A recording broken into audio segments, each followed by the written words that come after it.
Assalamualaikum warahmatullahi wabarakatuh. Di sini saya akan mengevaluasi bimbingan kelas kalian dalam video gitu. Eh, evaluasi proses yaitu peserta didik kelihatannya sangat aktif. Kedua, peserta didik memiliki antusiasme yang tinggi dalam kegiatan. Yang ketiga, konselor menyuruh peserta didik untuk senyum dengan teman sebangkunya. Yang keempat, konselor pun menyuruh tepuk tangan konsentrasi dan memanggil namanya di saat tepuk tangan konsentrasi. Yang kelima, konselor akan memberi materi untuk melatih bagaimana caranya menata emosi dan konselor menyuruh peserta didik untuk menuliskan apa keinginan, harapan, dan cita-cita dengan satu kata.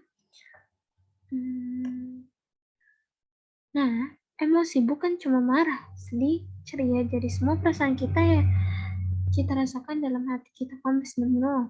Nah, di sini ya, dalam bimbingan kelas kali ini, konselor tersebut membuat permainan, yaitu permainan teori lampu lalu lintas untuk menata emosinya. Nah, lampu merah yaitu menahan emosi atau digoda. Kedua, lampu hijau, marah dan sopan. Ketiga, lampu kuning, meminta maaf kepada teman dan menyampaikan harapannya. Nah,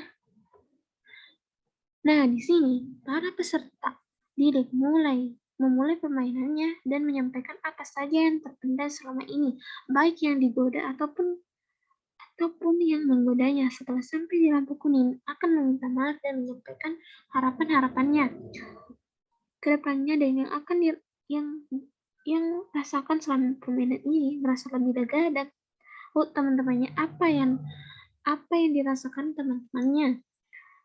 Di permainan ini, para peserta didik berlomba-lomba untuk naik ke atas untuk mengungkapkan apa yang dirasakan agar teman-temannya juga tahu dan mencoba agar menjadi lebih baik lagi. Nah, perjalanan hidup kita tidak sesuai apa yang kita harapkan. Akan ada saatnya di mana kita akan mempunyai masalah dalam hidup. Kita bertemu dengan biasanya ada yang tidak enak, kayak ada yang ganjal. Kita pun akan merasakan senang, sedih, marah, dan lainnya. Emosi kita harus kita tata dan kendalikan agar tidak berefek negatif pada diri kita sendiri. Konselor menyuruh peserta didik untuk menulis apa keinginan, harapan, dan cita-citanya dengan satu kata, dan para peserta didik pun menulis mengumpulkan tersebut dengan konselor atau guru. Sebelum dikumpul kepada konselor, para peserta didik ini membacakan apa yang mereka tulis.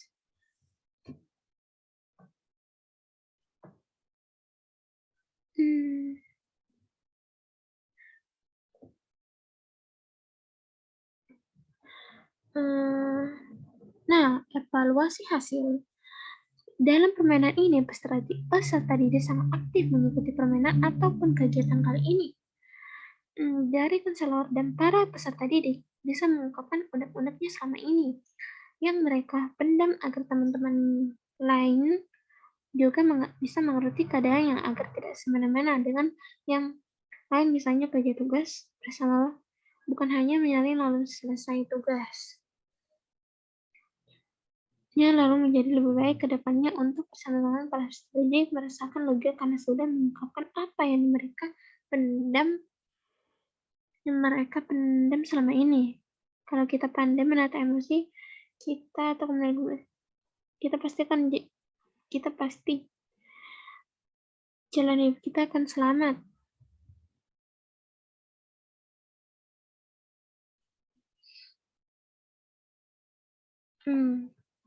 Misalnya ada teman yang mancing emosi kita. Jangan kepancing dengan teman tersebut. Bagaimana cara mengendalikan emosi? Pertama, introspeksi diri, yaitu kita bisa melihat apa kesalahan kita. Kenapa orang lain bisa marah sama kita? Apa sebabnya? Yang dimulai dari kita, apa yang kita punya salah atau tidak. Kedua, Hiduplah cinta kamu dalam keadaan berdiri. Kalau sudah duduk, panasnya misalnya kalau misalnya kita marah, segera kembali. Jika marah, segera berwudu. Dan ketiga, minum air putih agar tenang. Yang keempat, emosi tak terkendali. Terima, lakukan kerja fisik yang bermanfaat di saat lagi marah agar meredakan emosi. Keenam, luangkan kekesalan ke jendela atau dalam tulisan. Ketujuh, kalau lagi marah, marahlah saat terkendali. Saat terkendali agar tidak menyakiti perasaan orang lain. Nah, sekian dari saya. Wabillahi taufiq wal hidayah. Assalamualaikum warahmatullahi wabarakatuh.